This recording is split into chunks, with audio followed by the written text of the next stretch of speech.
Good morning बच्चों। आज का हमारा काम पाठ हमारा वही चल रहा है, एक माँ की बेबसी। और आज हमने इसमें जो एक्सरसाइज ली है वो है नए शब्द जोड़ो।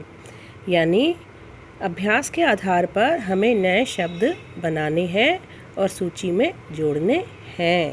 ठीक है, तो क्या है ये एक्सरसाइज देखते हैं।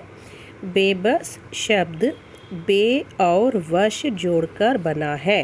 ध्यान दीजिए, बे और वश इन दोनों को जोड़ के बन गया बेवश। यहाँ बे का अर्थ बिना है, यानी हम जो भी नए शब्द बनाएंगे उसमें बे जोड़ेंगे, लेकिन उस बे का मतलब होगा बिना। ठीक है, थोड़ा सोच समझ के हम इसे आगे बढ़ाएंगे। नीचे दिए शब्दों में यही बे छिपा है। इस सूची में और शब्द जोड़ो। ठीक है, कैसे जोड़ने हैं देखिए। बेजान, ठीक है, जान, ठीक है, और जिसमें जान नहीं है वो हो गया बेजान। बेचैन यानी जिसको चैन के बिना, जिसको चैन नहीं है।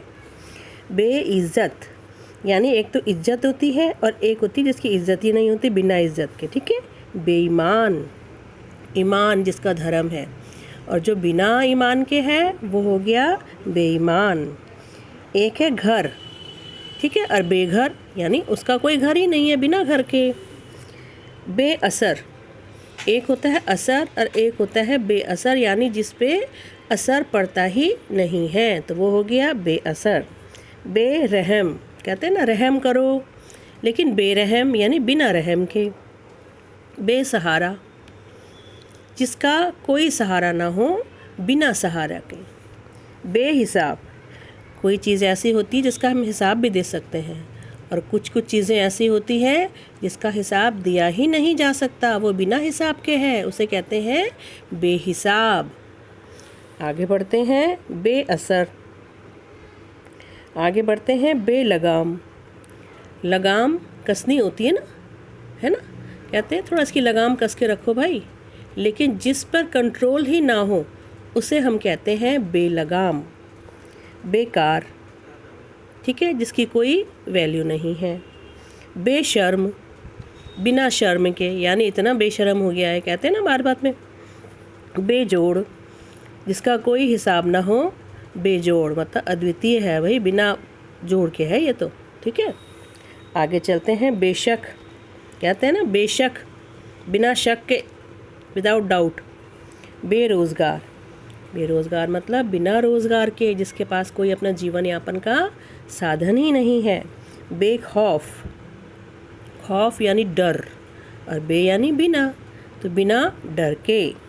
अब बेनाम, नाम है ना, लेकिन जिसका नाम ही ना हो, बेनाम, उसको कहते हैं बेनाम। ठीक है, तो ये मैंने आपके कुछ शब्द बना करके इसमें जोड़े हैं। ठीक है बच्चों, आगे बढ़ते हैं। दूसरा प्रश्न है देखने के तरीके। इस कविता में देखने से संबंधित कई शब्द आए हैं। ऐसे शब्द छांटकर लिखो। अगर आपने कविता पढ़ ली है और कई बार पढ़ ली है तो आपने देखा होगा कविता में इशारों की ही भाषा, क्योंकि बोल तो सकता नहीं बच्चा, ठीक है, तो इशारों से संबंधित ही ज़्यादातर शब्द आए हैं। उसके देखने के तरीका, हाव भाव। पहला है अदृश्य, दूसरा है देखता या देखना, तीसरा है इशारे, चौथा है आँखें, उसके बाद निहारती और उसके बाद झलकती। ठीक है, तो ये मेरा आज का काम है। उम्मीद करती हूँ आप काम को साथ साथ याद करोगे और इसी पाठ से संबंधित सारी एक्सरसाइज, सारे अभ्यास, सारे रिवीजन और पिछले कराए गए कामों का भी आपका ऑनलाइन क्लास में होता है। मैं कई बार आपका ओरल टेस्ट लेना शुरू कर देती हूँ, इसलिए आप तैयार होके आया करें बच्चों। सबसे पहले आपको कविता तैयार करनी है, उसके शब्द अर्थ तैयार करने, जितना भी मैंने काम करवाया है वो सारा का सारा काम आपको याद करके क्लास में बैठना है। ठीक है, तो चलिए आज का काम ख़त्म करते हैं। चलिए, ओके बच्चों।